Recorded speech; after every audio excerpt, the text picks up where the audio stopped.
Hey everybody, welcome to another episode of CrushLivePoker. I'm your host here, Bart Hanson, and this level is really equivalent to what a lot of you guys sort of play at. So we're going to take a look at a Jacksonville Best Bet episode that happened a couple of months ago, and this is their 2-2 deep game, which, stacks are of around 400 or 500. So we can, if you guys play like 1-3 level, things like that, I think it's going to be a good equivalent. When I was reviewing this, I noticed that this guy here, Chase, at least was a CLP subscriber for a long time. I haven't talked to him in quite some time. I mean, for years, and by far, he's the best player at the table. And it just goes to show, or it just so happens that most of the hands we're going to take a look at are actually going to involve him, and he played the lowest VPIP by far at 27%, which is probably a really good, when I think about, when I played Commerce 510, 1500 cap, a really good, I think, number between 25 and 30. Obviously, you can play tighter than that.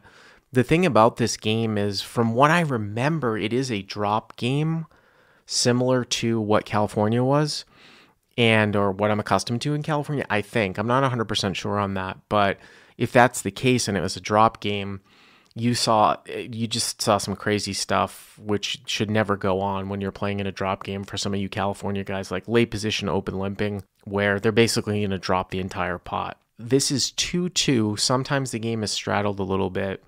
The $5 chips are red chips and the blues are ones, and that's pretty much what they use. You have green ones here that are quarters here as well. And again, this is the guy that I know. So Chase, from this entire episode, took like basically a $10 open sizing, which is 5x. And I think that's a pretty good sizing for a game like this. Remember, a game like this sort of somewhat will play based upon that first raise size. Here in Texas, 1-3 match a stack. Sometimes it's 15, sometimes it's 20. I used to open to 20 at 5-5, like when I played Hustler overnight, because that's the only game that's going on when I'll do Hustler Casino live commentary, which, by the way, I'll probably be back at pretty soon here too.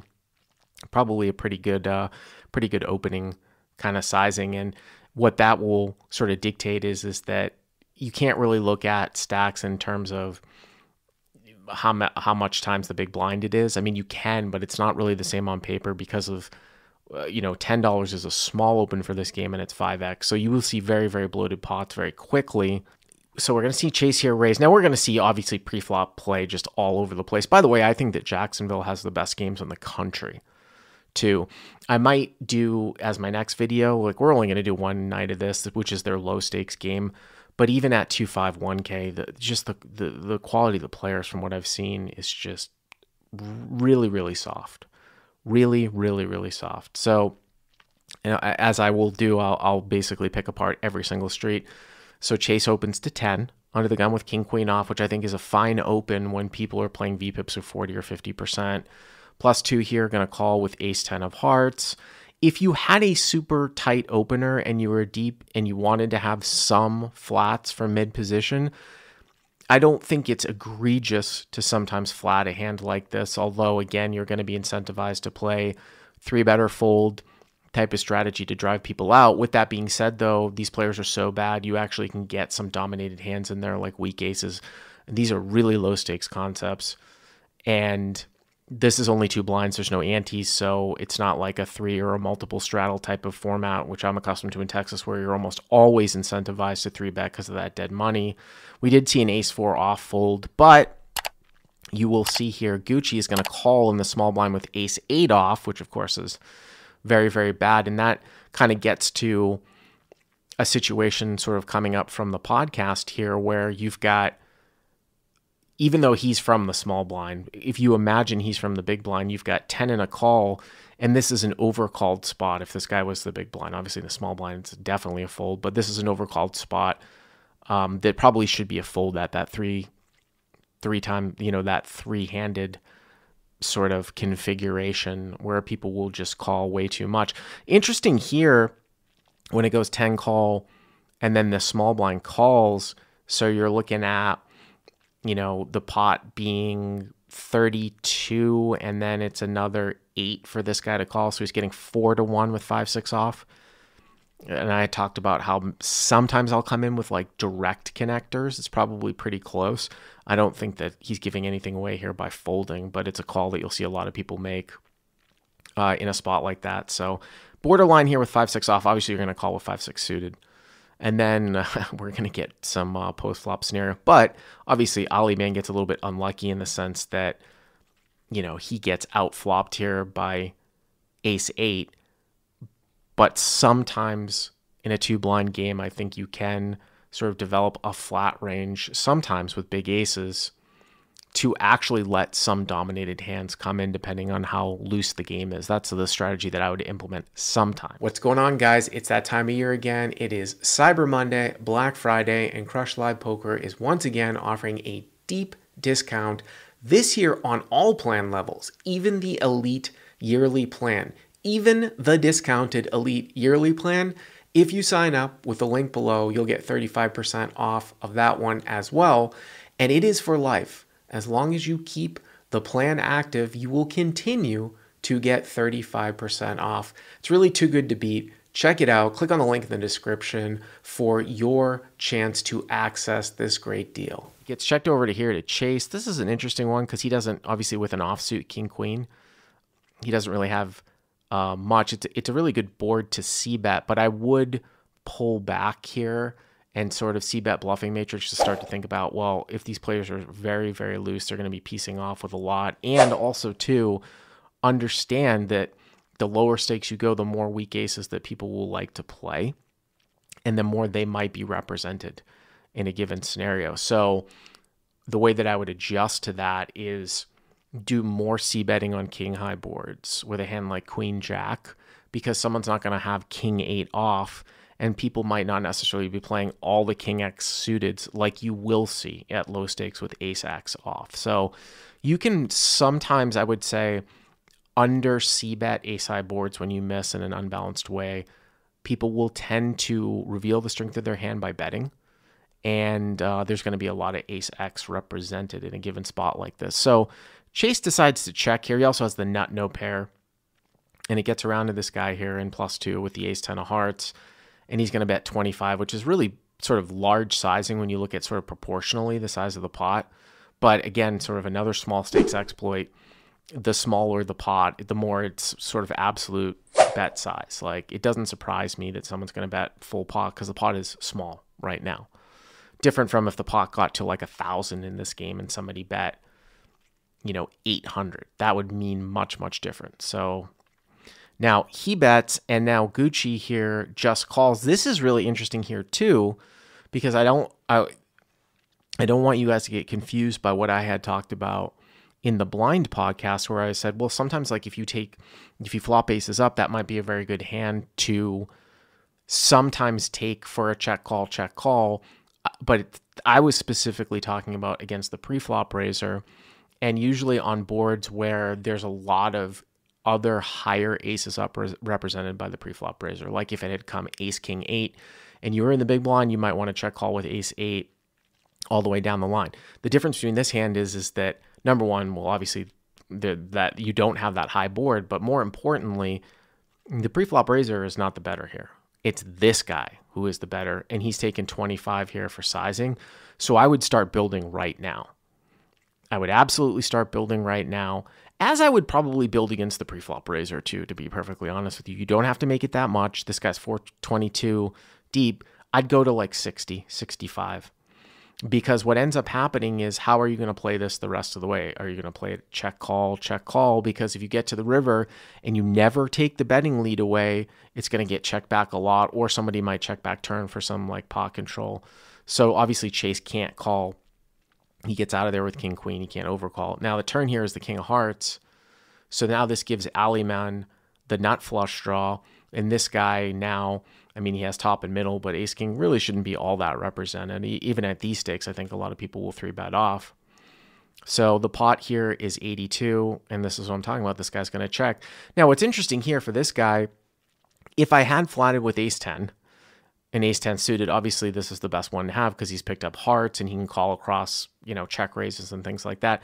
Even if I didn't have hearts or God forbid, I might have called with ace-10 offsuit, like in a late position type of configuration, I would still be betting here on this card. Why would I be betting? Because for the most part, I wouldn't expect someone to have a really big hand here. I think it's rarer that ace-8 here has just check called. And the king doesn't really affect all that much if we assume that most people are going to be 3-betting ace-king. So unless this guy made kings up, we still have the best hand here a lot, want to get value from straight draws. You don't have to go super large. I might bet 30, something like that here on the turn. Make sure you get value from weak aces, maybe piece off with an 8 or a 5, something like that. Now, I think that ace-8 here, given the fact that the preflop, that this is not the preflop raiser, if you were to check call flop, this is as good as a set. You've got to start putting money in. Now, if you had played ace-8 as just a check call against the preflop raiser, and now preflop raiser barrels turn on this king, then I would play it for a check call. This is not the preflop raiser, though. This is a field caller. You can't, if you're in a situation like this, especially not against the preflop raiser, you can't just call and then check the river because of the propensity for people to check back, and you're just losing so much value here against ace-x, and that's exactly what this guy does. He just check calls again. Now, what is he going to do? Now, sometimes you can play like I sort of made up this term, like an upfront bet, where you can check call and lead river, especially at low stakes games. I think a better spot to do that is when the board is front door draw heavy. You could play check call, lead at the end, and you're going to get called very light on the river if the draws break out. So that is something that you can sometimes do.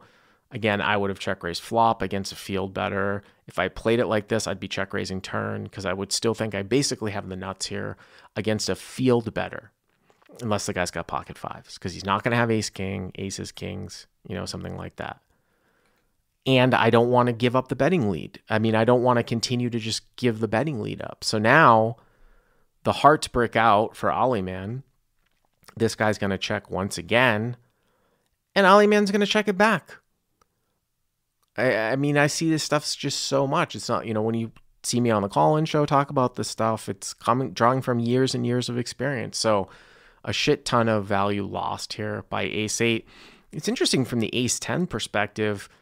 Would I ever value bet the river here again? If I thought that this guy was playing all the offsuit aces, you can see how wide he is because he's from the small blind, and I thought that there was a propensity, especially when I bet flop and bet turn, for most of the time big hands to be raised, I probably would bet here with ace-10. Sometimes you're going to run in and lose with like 8-7. Sometimes you're going to lose to like 9-6 of hearts, something like that. But you're beating ace-9, ace-6, ace-4, ace-3, ace-deuce. It's close. I think ace-jack is a slam dunk bet. Whether or not you want to say ace-10, it's probably pretty thin, but the guy didn't even consider, value betting. And again, there aren't a ton of draws out here either. The more draw heavy, like front door flushing type of, on that side of it, you can make the debate where maybe you would check back because a large portion of the guy's range is going to be draws that's not going to call.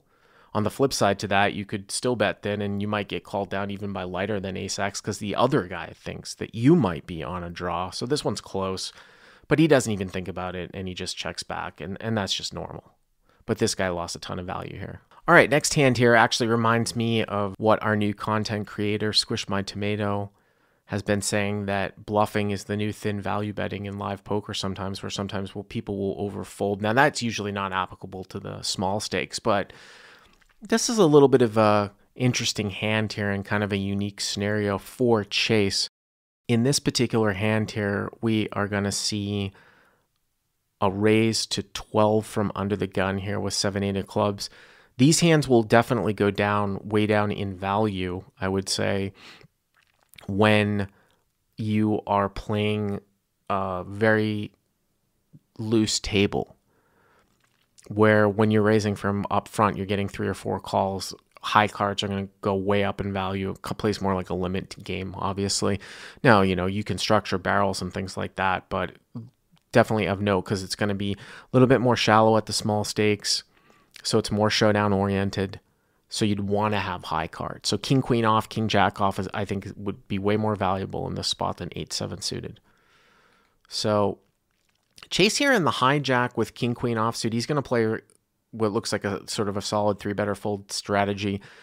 This might be a little bit light depending on how loose this guy Ryan is. You know, if you're playing against somebody with a very tight opening range, and it varies at the small stakes, then king queen probably just going to be a fold. I would tend to not fold it on a live stream game if I wanted to be invited back. I've talked about that before, but Chase is under no pressure to, you know, have a loose VPIP or anything like that, unless this game is high in demand. If you're ever thinking about, obviously, you know, playing on a live stream, sometimes they're looking for loose players. But he 3-bets here to 3x to drive the people out, which is fairly sort of fundamentally sound, because you know one of those guys would come in there. Maybe the ace-9 off. If it went call, that ace-9 off might come in there, and obviously it's much easier for Chase to play this hand. Now, to a 3x defense, kind of interesting with 7-8 suited, because from a theoretical perspective, it's probably one of the worst hands you'd ever open. So even to 3x sizing, if you were going to defend with, say, 70-80% of the hands that you opened with because the sizing was somewhat small, this is pretty close to being a fold, I got to be honest with you, because you're out of position. I'd much rather call here with pairs than be out of position facing a 3-bet with 7-8 suited, theoretically.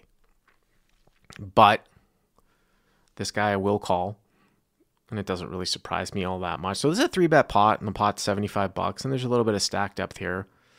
And you can see here that Ryan has flopped top pair, and he also has an open-ended straight draw and a backdoor club draw.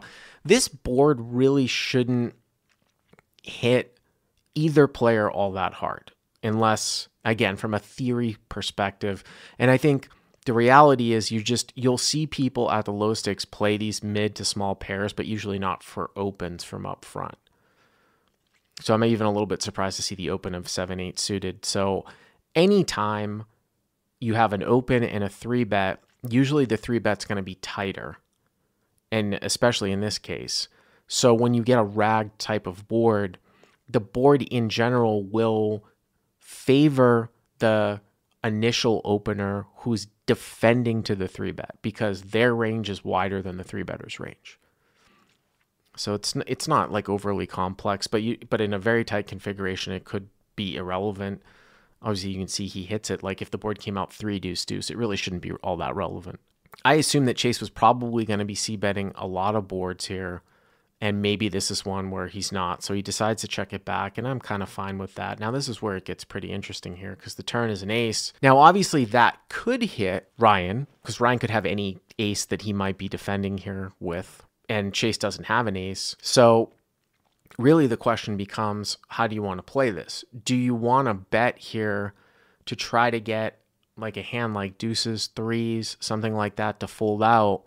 Or could you play like kind of a delayed double, or a delayed sort of single barrel, or they call it like a double delay or something like that, where, you know, you don't barrel a card that's fairly good for your range and wait to see what the opponent does from up front. So this is a situation where Ryan might have an ace. He's going to be naturally checking to us again because the ace comes, although at small stakes, sometimes people don't even know what they're doing. So do we bet here, or do we check back and see what he does at the end? And that, you know, I've talked about delayed double barreling. If you do a search on the site on delayed double barreling, I've talked about sometimes taking a card and not double barreling it that's good for your range, because it's also in your opponent's range some of the time. So instead you check back turn and see what your opponent does. On the river here, it's almost like a single delay. Same concept. Great card for us to barrel, but our opponent can have it some of the time here too. So can we check this back and then think about possibly barreling at the end? Of course, Chase has the nut no pair too. So you think about like maybe like a hand like if he had Jack 10 suited, where he's going to have to bluff at some point, whether it's now or on the river. You know, that's the decision you would have to make. Now, Chase is going to bet here. I would probably tend to do a fair amount of checking back here, because when you look at hand reading, and obviously we can see the cards, we're ahead of all the Broadway stuff that's unpaired here, like Queen Jack, Queen 10, King Jack, all that other stuff, right? We know that Ryan can have an ace. We don't have it, and there's an ace out there, and he defended to a 3-bet. And if he has a pair, like a pocket pair, it sort of tends to connect at least with a gut shot here to this board, unless it's specifically 10s or jacks. So betting here is to try to get like 10s or jacks to fold, or like deuces and 3s to fold. And again, I think a more efficient way to get specifically those hands to fold out might be to check back and bet river. If we think we need to bet river, again, he's got the nut no pair. I'm talking about if we had a hand like Jack 10. So specifically with his hand, I actually might not bet this turn and see what develops at the end. So here he's going to bet, I think, something like half the size of the pot. He bets about 30, and Ryan calls. And now, obviously, when Ryan calls, because he's so represented here, I think more so with ace X than like pair plus straight draw, like he's going to be skewed towards ace X here, I feel like, when he check calls. Because if you look at this, if we couldn't see the cards and we were to say, this guy opened, we 3-bet, he called. He check flop, it went check, check. Now he check turn and we bet, and he called. Most of the time he's going to have ace X here, as opposed to 7-8, just because of the action on previous streets and just the fact that he opened up from under the gun. Obviously, if he opened later, it would be different. There'd be a wider volume of hands. I'm still surprised that he even has 7-8 here. So at this point, Chase probably thinks that this guy has an ace. Once you bet turn, specifically too with Chase's hand, even if the river bricks out, I'm probably just gonna give up. Probably just gonna give up because he's just gonna be represented with so much ace X here when he opens from under the gun. Not different like if we 3-bet maybe out of the small blind or something like that, and he had opened from the button. But I think I'd probably do a lot of checking back. Now the river's interesting here though. The river is interesting because now you're in a situation, and this is kind of an interesting run out and an interesting connection with the board, because now when another ace comes, it's less likely that Ryan has an ace. This is an exploit that I've talked about making. I didn't necessarily put it in, I don't think it's in the small stakes guide, but from Ryan's perspective, when he checks here, if Chase were to bet, it's less likely that Chase has an ace combinations wise. So it's actually not a terrible card for Ryan with 7-8. But sort of the paradox that you'll see in live poker is live players will actually overfold here.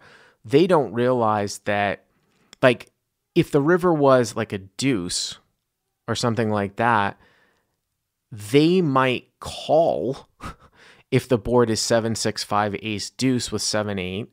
But here, they might do just as much folding as they would in the other scenario, even though combinations-wise, it's less likely here for Chase to have an ace. So this is where you can sort of take advantage of people. They don't understand that it's a better card, or that they don't understand that you, as somebody who's bluffing, has less ace X now because another ace showed up. They'll give you credit just because you're betting again. Now, Chase has a really sort of in-between one here because he does have nut no pair. He's got nut no pair, and Ryan has obviously this culmination of ace X that, you know, because he called turn.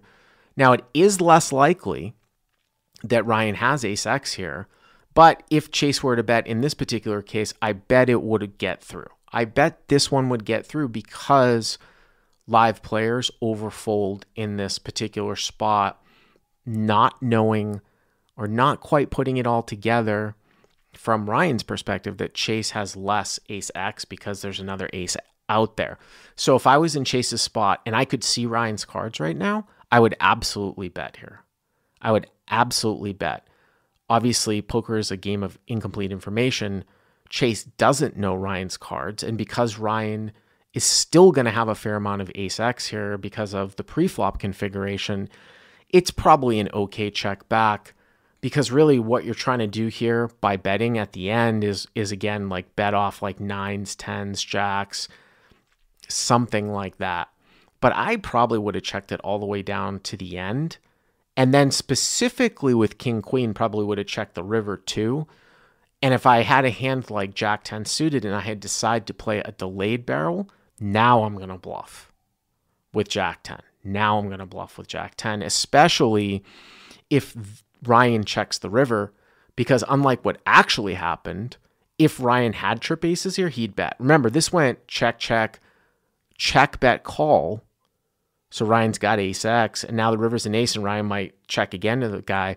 But if we checked back turn, and it went check, check on flop, check, check on turn, players at this level are going to bet trip aces from up front. So if they check the river, they don't have trip aces.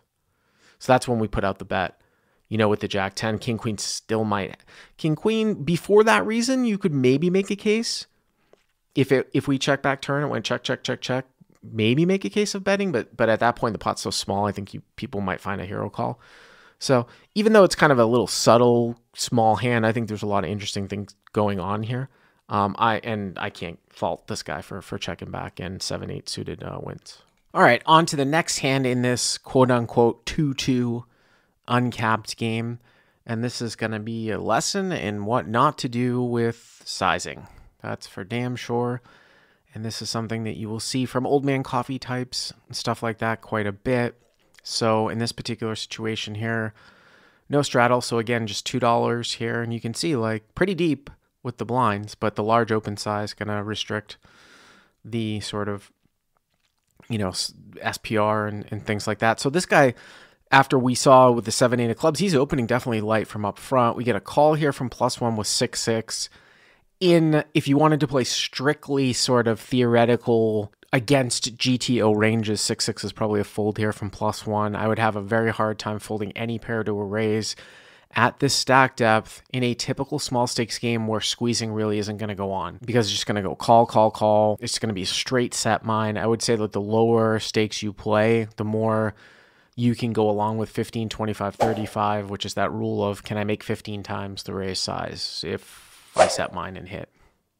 Of course, you can't get away with that in a higher stakes game because you're going to get squeezed if you flat call. So he makes the call here with 6-6 from +1, and then this guy wakes up here with queen-queen. So this is a very, very obvious squeeze, not just because it's queen-queen, and I would hope if he had seen some showdowns too, and it's, again, it's kind of important to pay attention, even just the sheer fact, if I was paying attention to that previous hand, and Chase showed down 7-8 suited, I think that this becomes a really easy 3-bet with probably maybe even 9s plus, definitely any suited Broadway, and you might throw in some like 9-10 suiteds and things like that, maybe even 8s plus, just because this guy is definitely opening light or from up front. You got a flat call, you're incentivized with some of the dead money. Obviously here, this is a no-brainer 3-bet with queen-queen, but that's how I would adjust, how far I would sort of go down. Now, he's only 354 only, like that's like 150 big blinds, but again, you can see already, raise call. I actually really like this sizing. He made it 35. I guess he could probably go to 40 here too, but you don't want to necessarily scare anybody away. Now, on the flip side to this, it's like a little bit, queens can obviously a little bit vulnerable to an ace or a king, but I would say that one of the arts of maximizing value in sort of restricted cap buy-in games when you're sort of short, and we're talking about this guy being short, being almost 200 big blinds effective with the $2, but because of the sizing, is keeping people in. I think 35 might be a little bit small. I might have gone to like 40, whereas usually you go to 3 or 4x plus the limper here. But if you go to 40 and you get a call, the pot's like 100, and then you've got 3 pot size bets left, it's very easy to get the money in. You don't want to make it like 65, 75, like something like that. This is a little bit on the smaller side. This definitely should be a fold theoretically. Again, we talked about the 7-8 suited hand where if he was going to have like the bottom 20% to fold out, here it's even worse. I would say this is an even worse situation because it's open call. And when he calls, he knows the other guy's going to call too. I mean, there's literally no way that a guy from +1 calls the $10 raise and is going to fold for 25 more. It just doesn't make any sense. So he's already going to play from out of position. Definitely a 4-bet or fold, way leaning towards a fold here versus a call, I think. So, but he does make the call. Obviously that's going to bring in Gucci here. So now the pot's 109. So it's a pretty good spot here for Ali, man, right? And I would find it very, very difficult to fold post-flop on almost any board that isn't like a 3 straight. Like if the board came out like 6, 7, 8, right? All spades or all clubs for Ali, man. That's not a board that you're going to stack off on. And you might not even stack off on like 6, 7, 8 with a 2 flush, or you get a board that is good and then like a couple people do crazy things in front of you, like you bet it gets check raised, the other guy ships, then you might be able to find a fold. This board's sort of in between in the sense that, you know, Ali Man's got queens with the queen of hearts here. He is blocking a lot of the draws, but people are definitely playing 10x, things like that, and there's no straight available. And there's only there's only 1-2 pair combo. So when you have a board where there's 0 2-pair combos like king 7 deuce, that's great. And then you have a board like this where there's like 1 or 2 2-pair combos and there's a flush draw, that's in the middle. And then of course you've got the straightening low boards like a 7 8 9 6 7 8 where maybe all the 2 pairs are available and multiple straights. Those are the worst ones obviously for overpairs. But I would have a very difficult time. Like the only time that I would get away from this hand if I was Ali Man is if I bet this guy shoved and this guy like reshipped. I think I would fold at that point. The other thing too is that, you know, it's interesting because when you're facing all ins, you talk about like which hands would you rather have. You've got the queen of hearts and the backdoor straight draw for additional equity if you were behind, but if facing all ins, that's definitely going to skew, I think, your opponent's hands towards having value here. So usually when you're facing all in, you kind of want to not block the draws. So the fact that he's got queens with a queen of hearts is actually not great for him because of the fact that someone's not doing this with like queen jack of hearts, queen jack, you know, something like that, king queen of hearts.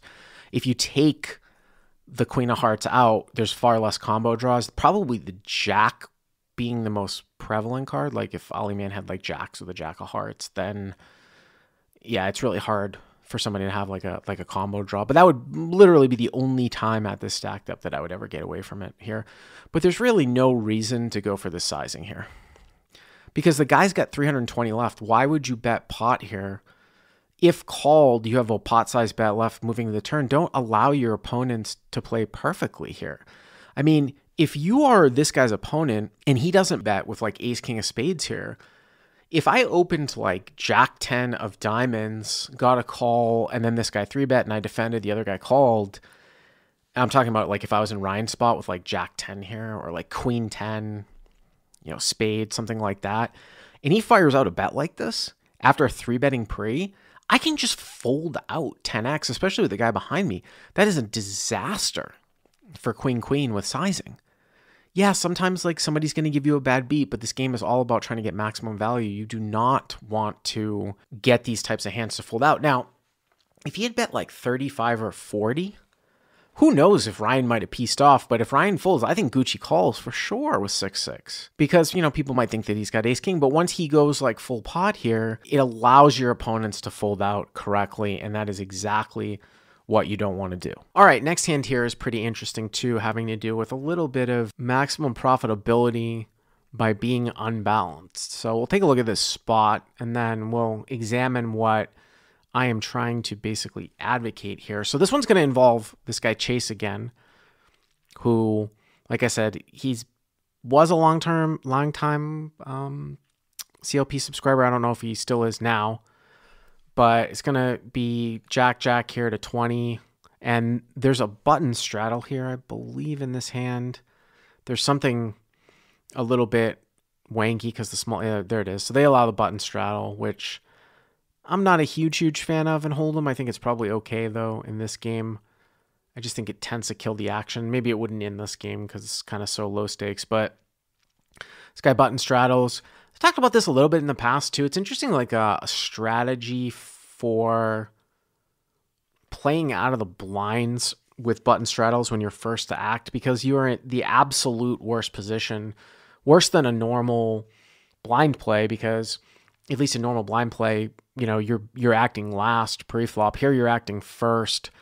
Depending on the straddle size, like this guy straddled a 5, you might want to sometimes incorporate a limp re-raising, a limping strategy, sometimes limp calling, sometimes limp folding, sometimes limp re-raising, similar to sometimes what you would play as a small blind limp strategy, like in a tournament. It would only really come into effect, though, if the straddle was small enough where you were in partially as a high percentage. So here, if the guy really just straddles to 5 and you're in for 2, then it's valid, right? Because you're in for almost half. But if someone's straddling to 25, I mean, it doesn't really make a whole lot of sense to limp, right? Because you're only in for 2. So it really only makes a difference if it's really like you're really in for at least, half or whatever, sort of a normal small blind thing is. But you probably don't have to worry about it in a small stakes game like this. It's just something to note. I don't play a lot of games with button straddle. So this is the tightest configuration, right? Ultra first position opens to 20 with a button straddle, and Chase here in mid position with ace-ace. Now off of these stack sizes, if you sort of consider 5 the big blind, which it is, and the guy just made it 4x to 20, it literally is like 100 BBs deep, right? Because Chase has got 500.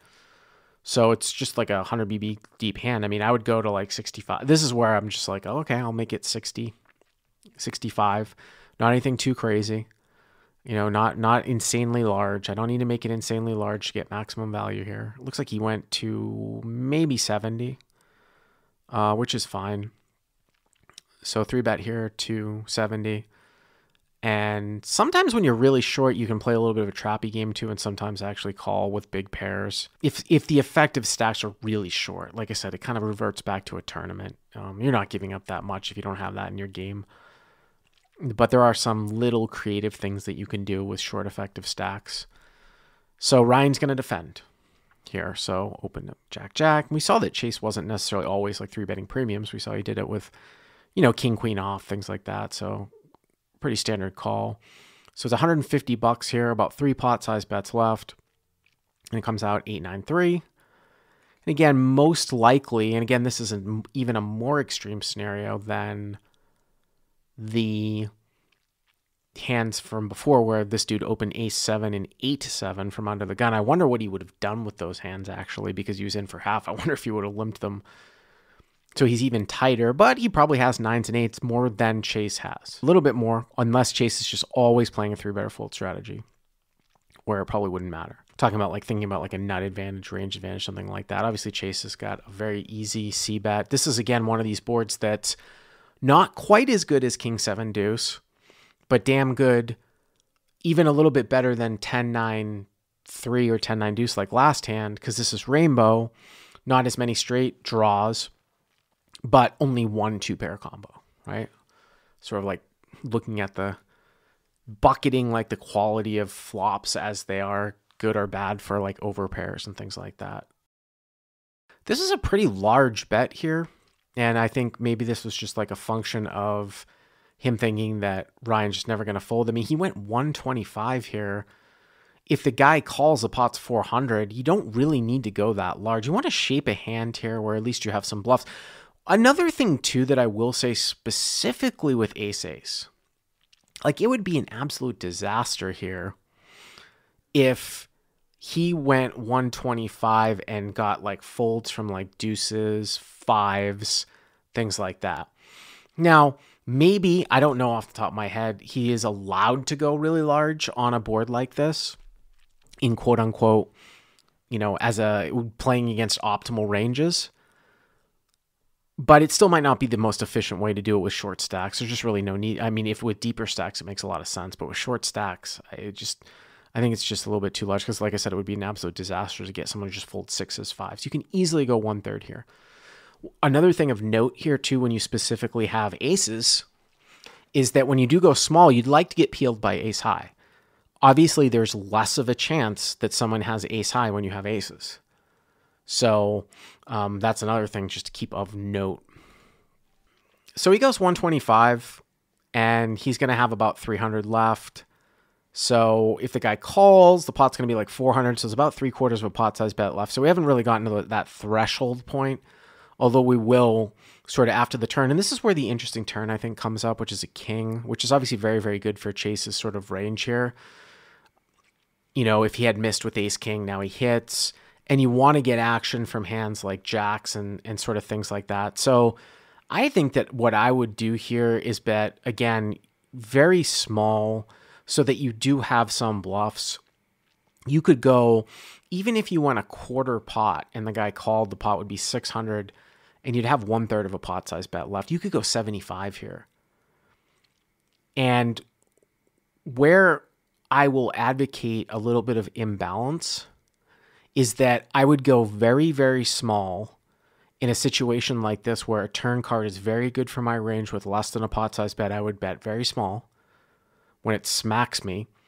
And if I had a bluff, I would tend to go larger. So that's the imbalance, and that is the way actually probably for max profitability at the small stakes. Playing a little bit of an unbalanced game where going small with value with short stacks, but going larger with bluffs. Not rocket science. I think Chase does make maybe like $100 bet, something like that, where he's going to have about 200 left. We'll see that. Maybe even a little bit more.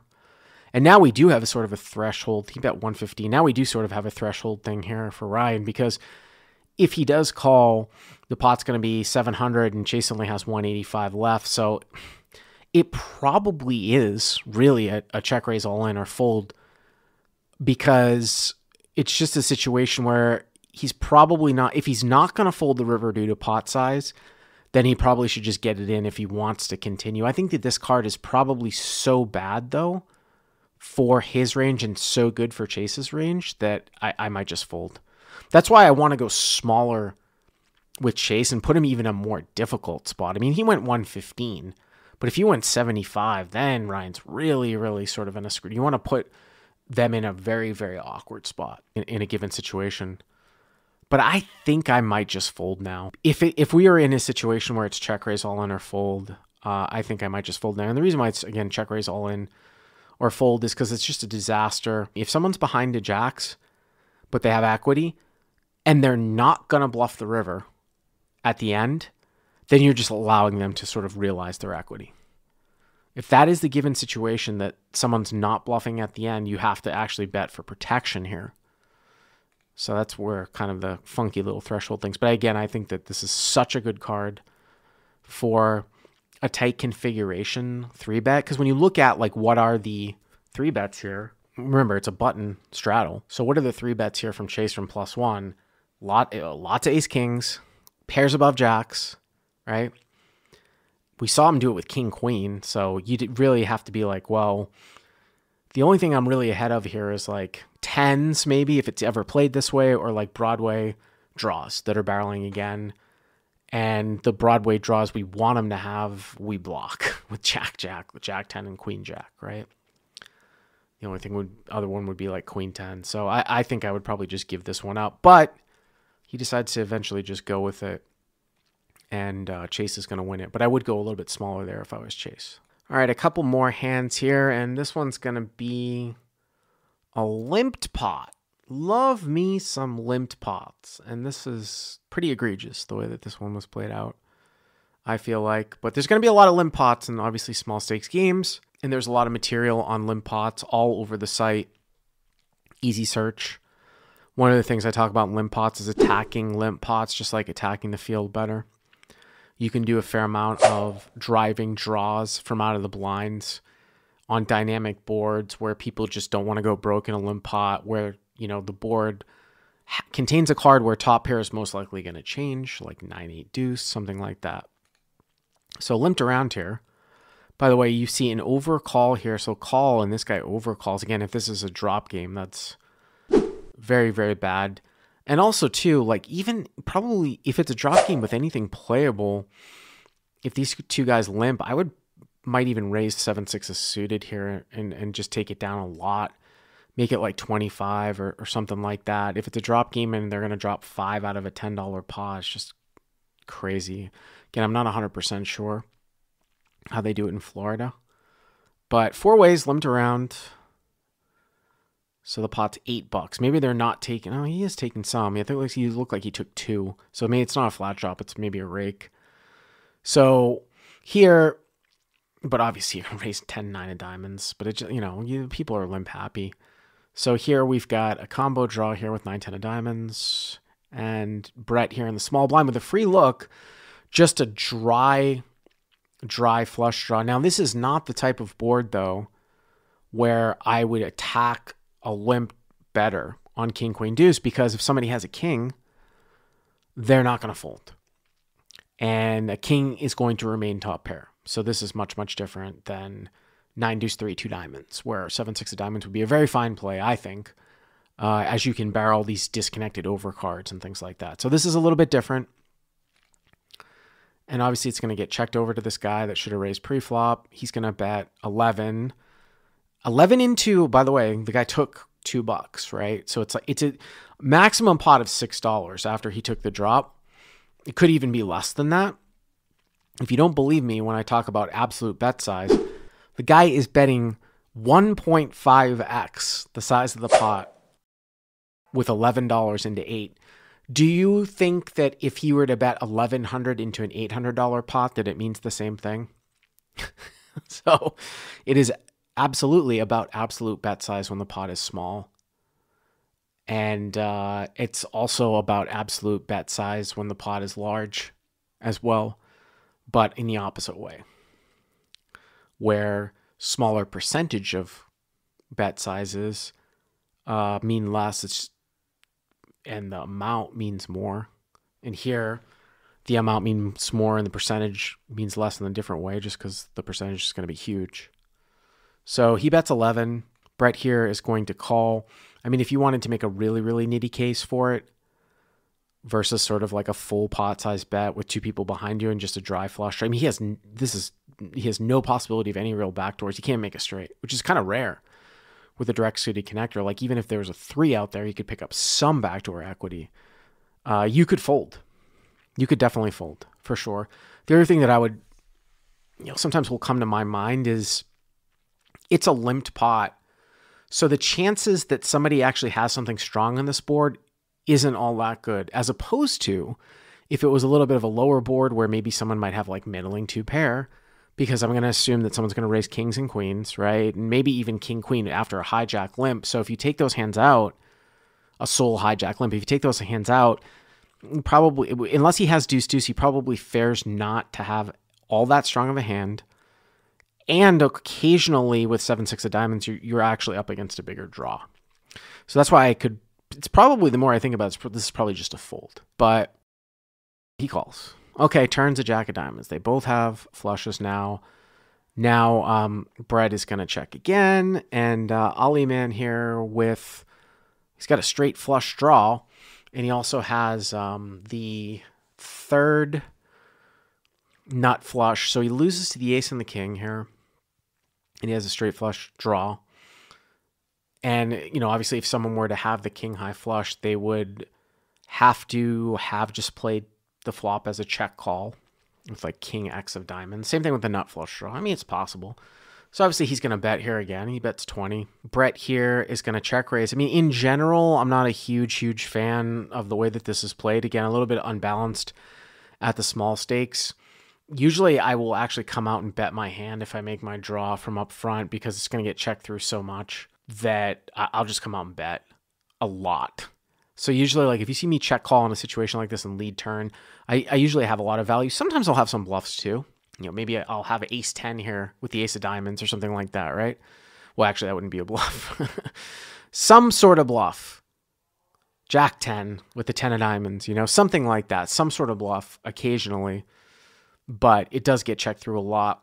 So he's going to check raise. I don't know, like the chances that he gets sort of the guy to bet and then call a check raise in another street, I think is a little bit small. It's also a limp pot. You got to get some money in there. But another thing too, and sometimes in limp pots, you do need to do some kind of odd things to get money in here. So he makes it 65.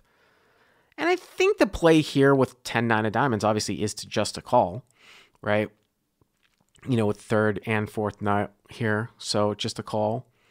I think we can all agree in that spot.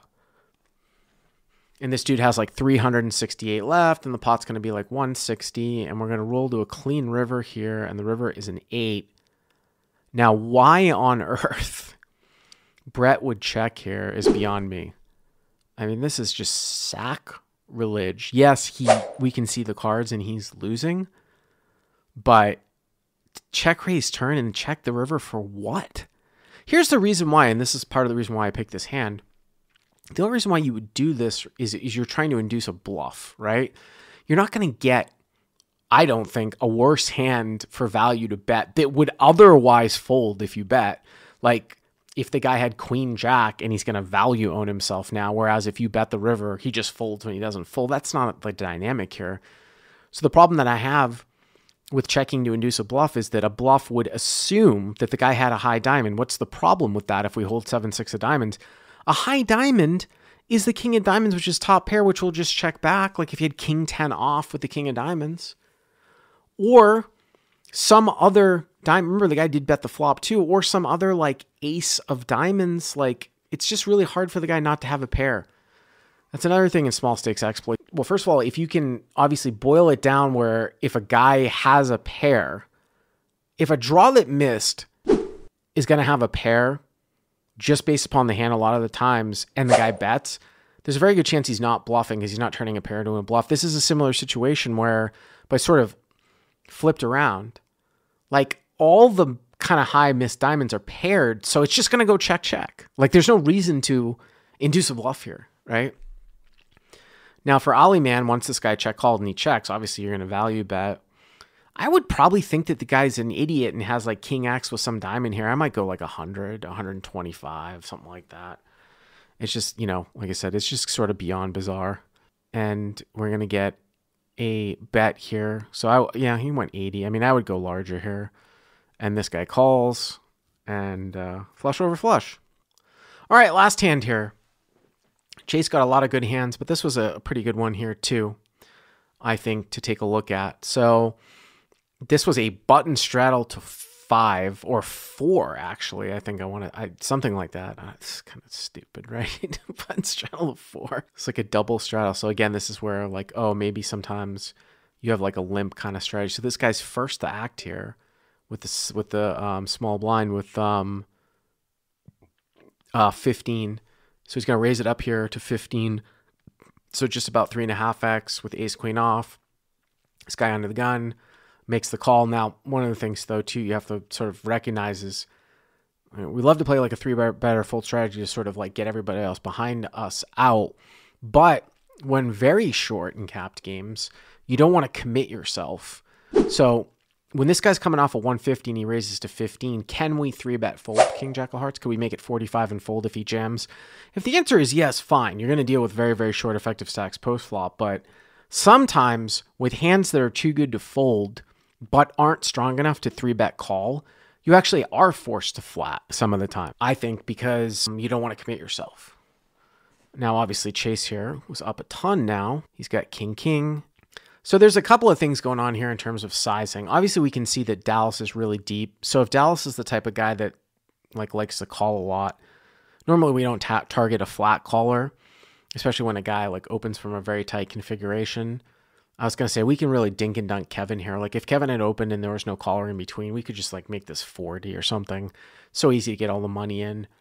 Now that this guy Dallas is called, we might want to make it a little bit larger to get some more money in and hope he calls. I was kind of also looking at if you can ever size it in a sweet spot where if you can size this raise if you're Chase, where the initial opener who's on the short stack, if he shoves, the raising is not open up back to you, then it's really, really good. And what I mean by that is usually it's 100% raise. So for example, in this case, the stacks are actually a little bit too deep. If Chase made it 80, that's a raise of 65.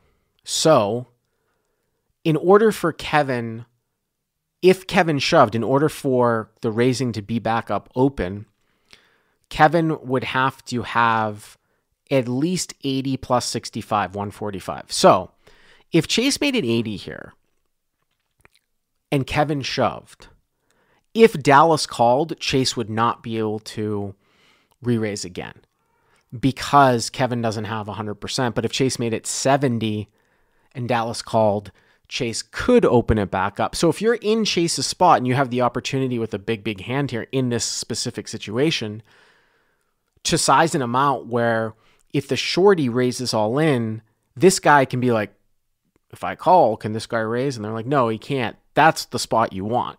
specifically in this situation. The stacks are a little bit too deep, so I would probably just tend to go in between. So he's going to make it 60. And obviously he wants to target like Dallas, 65. He wants to target Dallas. So, and you know, if the guy shoves, he shoves. You're going to pick up like $150. He calls, which is the worst, right? But I mean, why is it a surprise? I mean, he's got, I mean, it's 2-2, right? So this is again a situation where if Chase was the tightest player at the table and he's 3-betting good hands, you know, again, you could make the case where this is just a fold.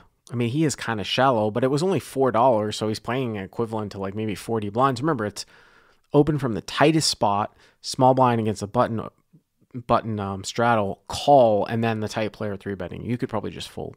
He calls, obviously the worst of everything. That is also going to bring in Dallas, the flat caller here as well. So $201 here, and this is an interesting one. So this is one where it's not great for an overpair in a given situation. It's not, you know, I would say in a single raise pot, this can be very, very treacherous. This is obviously a 3-bet pot where the ranges should be a little bit sort of on the tighter side. So, you know, if people are playing optimal ranges, you know, you talk about sometimes checking boards like this. Again, Small Stakes Exploit says you want to be doing more betting with hands like this. Kevin actually has a gut shot here to a jack and an overcard and the ace of clubs. And I would just take like a robust, really the sort of like bet fold approach in a normal situation. Obviously, you're not going to fold against Kevin, right? But like maybe if Chase bet and Kevin called and then Dallas check raised, I would just be out. It's an easy bet fold with kings. Exploitable, absolutely. But the most profitable way to play against players that call too much and don't do enough semi-bluff raising is to bet more of a volume because you will get called. And look at this. See Dallas here, open-ended, just check calls. Probably a better board for him to flat call and then defend to a 3-bet as a field caller than Chase 3-betting, right? Especially if there was a heart out there. But just a call. This is why we can get away with betting kings here all the time, because we're never going to get blown off the hand. The draws will call. The worst hands will call, and only better raises. This is where it gets interesting here with the 10. Remember, it's a 3-bet pot. So you could go a number of different ways with this one, and I like the way that Chase has played this, and I think this one gets checked back far too much. Usually what my approach here is on a draw-heavy board when top pair pairs, and this is even slightly better for us because it's not a single raise pot, meaning there's probably a little bit less 10x because it's a 3-bot defended pot, even though it was a single raise pot and he called. I would just bet again a lot of the time on a draw-heavy board when top pair pairs, and then figure out what I'm going to do on the river, whether it's check back or bet again for value in a given situation. But I feel like here there's too many draws to not bet in the form of clubs, straight draws, although we block some of them. Obviously, Queen Jack is already a straight. But there's just too many draws, I think, to not bet. And, you know, when you get into a situation like this and you bet and like maybe you check back the river and the guy's got trip 10s, you sort of remember that. But you probably will get raised by a 10 here a fair amount and you won't get semi-bluffed. Because at some point, if Dallas had raised on the flop or on the turn here, he probably would win the hand. I mean, I think that knowing that Chase was a subscriber for a long time, he's probably going to bet fold here on the turn. But the draws aren't going to do it. They're going to continue to call. 9x will continue to call. Whatever it is, you know, that this guy has. So, again, exploit. Dallas makes the call again. And at this point, you probably think, I mean, if I'm Chase here, it depends on the river, whether or not I'm going to value bet, because again, I'm losing to a 10. So let's say we see like just an absolute clean river, like an offsuit deuce, and the guy checks again. What am I trying to target? Remember, the guy was a field caller, then he defended to a 3-bet, which he might do with everything that he calls with. What am I trying to target if the river's a red deuce? It's probably going to be comprised of pair plus straight draws. So like Jack 9, Jack 8. It's a pretty thin range because we're losing to a 10. So there's not a ton of value to be had even on clean runouts. This is why I like the bet on the turn, because that's where you get your value from. Instead of checking it through and giving a guy like a free card, and then if he misses, he doesn't. I mean, the only thing about checking it through is like if he misses, he might bluff at it if he thinks he has no shutdown. But if he doesn't bluff at it, then you've just lost that value that you could have made on the turn. So just over 600 here to the end. River's a 4. I mean, that's the equivalent of a red deuce. And Dallas checks. That's what I'm saying. Like here, it's probably pretty close. Given this action here, which you can see nicely, which by the way, Hustler Casino doesn't keep this little action box up. Given this action, it's probably pretty close. Because really, you're just trying to target like a 9, or if the guy's stubborn with like a pair. 6s, 7s. 7s make sense. So if I were going to go for value here, it would be small. I might bet like 100 to 150.